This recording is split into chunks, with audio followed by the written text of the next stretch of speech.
De onde vem o termo obrigação dentro da tradição do candomblé? Afirma a história que muitas casas tradicionais dão origem no candomblé, obviamente no Brasil, pois o candomblé é uma tradição brasileira, tinham que lidar com a escravidão na época. E uma das formas que essas casas mais antigas e tradicionais procuravam lidar com essa situação da escravidão era o seguinte: a comunidade reunia um determinado valor em dinheiro e comprava um escravo, comprava um pequeno grupo de escravos. Esses escravos, para serem libertos, pois a intenção dessas comunidades era um dia libertá-los, faziam o seguinte acordo, que esse escravo ele teria que trabalhar dentro do axé em prol daquela comunidade que tinha se organizado para comprar aquele escravo.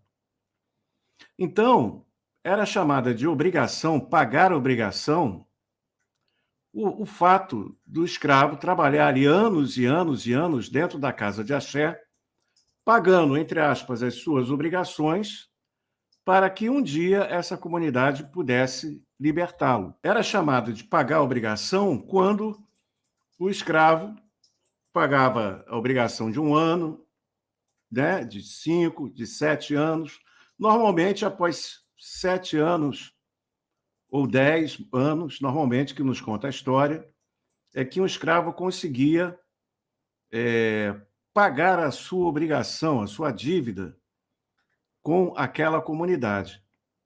Alguns levavam mais tempo, levavam 14, 20 anos, e alguns nunca conseguiam pagar, né, a sua dívida.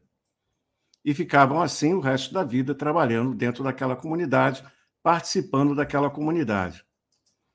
É claro que muita gente pode criticar, mas uma das coisas importantes da história é que a gente procure ver a história não pela nossa ótica de hoje em dia, que tentamos compreender, né? Precisamos tentar compreender as circunstâncias da época e as opções que as pessoas tinham, né? Se a gente pensar que dificilmente um escravo seria alforriado pelo seu dono, né? Normalmente ele seria vendido.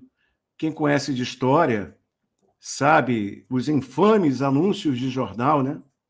Na época da escravidão, vendo escravo de tal idade, né? Aí fala das características do escravo e tal. Então, esses infames anúncios de jornal nos mostram como era a coisa naquela época. E esse foi um dos jeitos que a história nos mostra que a comunidade tradicional do candomblé, na sua origem, em plena época da escravidão, procurava lidar com esse fato, né? E que acabava, então, depois de muitos anos, a pessoa trabalhando para a comunidade, a fim de pagar a sua dívida, acontecia de ser libertada. Bem, assim é o que diz a história. Então é daí que vem o termo no candomblé: eu preciso pagar a minha obrigação. Minhas obrigações estão pagas, né? Nós, inclusive, vemos muitos símbolos da senzala nas iniciações de Iaô, do candomblé, né? Muitos símbolos ali, do Popquelê. Então, por que é interessante a gente conhecer a história, né? Porque a história nos explica muito dos dogmas, do comportamento, das religiões, das práticas litúrgicas. Então, quando nós percebemos a influência da senzala e da escravidão dentro do candomblé, a gente começa a entender muito da linguagem, muito dos rituais e muito dos tickets, digamos assim, que estão ali, dos trejeitos, né? Na forma como se trata o Iaô, né? O Ogã, e a Equédia com posicionamento de senhores da senzala, né?